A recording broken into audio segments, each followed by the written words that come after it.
ধ্বংসস্তূপ থেকে টেনে হিচড়ে উদ্ধার করা হচ্ছে নারী, পুরুষ ও শিশুদের। এদের মধ্যে কেউ জীবিত, কেউ বা প্রাণহীন।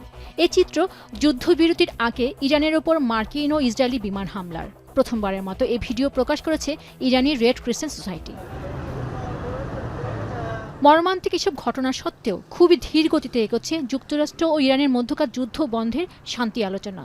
অবশ্য বার্তা সংস্থা রয়টার্স বলছে, মূলত তেহরানের ইউরেনিয়াম মজুদ এবং হরমুজ প্রণালীর ওপর নিয়ন্ত্রণ ইস্যুতে আটকে আছে দুদেশ। এরই প্রেক্ষিতে স্থানীয় সময়ে বৃহস্পতিবার হোয়াইট হাউসে মার্কিন প্রেসিডেন্ট ডোনাল্ড ট্রাম্প বলেন, যুক্তরাষ্ট্র হরমুজ প্রণালী থেকে টোল চায় না, বরং ইরানের কাছে থাকা সমৃদ্ধ ইউরেনিয়ামের মজুদ উদ্ধার করতে চায়। Well, we want it open. We want it free. We don't want tolls. It's international. It's an international waterway. They're not charging tolls. We will get it. We don't need it. We don't want it. We'll probably destroy it after we get it, but we're not going to let them have it. এদিকে ইরানের সঙ্গে শান্তি আলোচনায় কিছু ইতিবাচক লক্ষণ দেখা যাচ্ছে বলে মন্তব্য করেছেন মার্কিন পররাষ্ট্রমন্ত্রী মার্কো রুবিও। তবে তেহরান যদি হরমুজ প্রণালীতে টোল ব্যবস্থা চালু করে, তাহলে যুক্তরাষ্ট্র ও ইরানের মধ্যে কূটনৈতিক চুক্তি অসম্ভব হয়ে পড়বে বলেও সতর্ক করেন তিনি। If we can't get a good deal, the president's been clear he has other options, but his preference is always a deal. His preference is always an agreement. His preference is always diplomacy. So let's see if we can get there. There's some good signs, but we understand this. I don't want to be overly optimistic as well. So let's see what happens over the next few days. এদিকে Iran বিষয়ে president Donald ট্রাম্পের যুদ্ধ ক্ষমতা সীমিত করার প্রস্তাবের ওপর vote আকস্মিকভাবে বাতিল করেছেন রিপাবলিকান নেতারা। স্থানীয় সময়ে বৃহস্পতিবার দেশটির প্রতিনিধি পরিষদে এই ভোট হওয়ার কথা ছিল।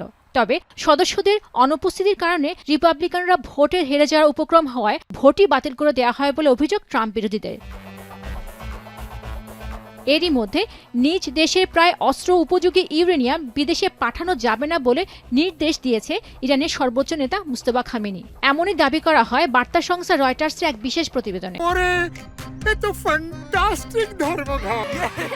বেস্ট ইনগ্রেডিয়েন্ট ও ইউরোপীয় মেশিনে তৈরি মজাদার কেক ফ্যান্টাস্টিক, যে ফানে সবাইকে টানে। এতে বলা হয়, সর্বোচ্চ নেতা নির্দেশনা এবং সরকারের অভ্যন্তরীণ ঐক্যমত হল সমৃদ্ধ ইউরেনিয়ামের মজুদ যেন দেশ থেকে বাইরে যেতে না যায়। তবে এই বিষয়ে এখনো কোনো মন্তব্য করেনি তেহরান। তবে শান্তি আলোচনা আরও ত্বরান্বিত করতে ইরানের পররাষ্ট্রমন্ত্রী আরাকচির সাথে বৈঠকে বসেছেন পাকিস্তানের স্বরাষ্ট্রমন্ত্রী মাহসিন নাকভি। দেশটির সংবাদ সংস্থা তাসনিমের বরাত দিয়ে আল জাজিরা বলছে, যুদ্ধ পরিস্থিতি নিরসনে দেওয়া নতুন প্রস্তাবনায় যেসব ইস্যুতে ওয়াশিংটন ও তেহরানের মতবিরোধ রয়েছে, সেগুলো সমাধানের লক্ষ্যে পর্যালোচনা করা হয় এই বৈঠকে। এদিকে যুক্তরাষ্ট্র ও ইরানের মধ্যে চলমান আলোচনা অগ্রগতি না হয় আন্তর্জাতিক বাজারে আবারও বেড়েছে অপরিশোধিত তেলের দাম। যুদ্ধবিরতি ও পারমাণবিক ইস্যু নিয়ে দুই দেশের মধ্যে অনিশ্চয়তা আরও গভীর হয় বিনিয়োগকারীদের মধ্যে উদ্বেগ তৈরি হয়েছে, যার সরাসরি প্রভাব পড়েছে বৈশ্বিক জ্বালানি বাজারে। পেনুকা সুলতানা, এখন বিশ্ব।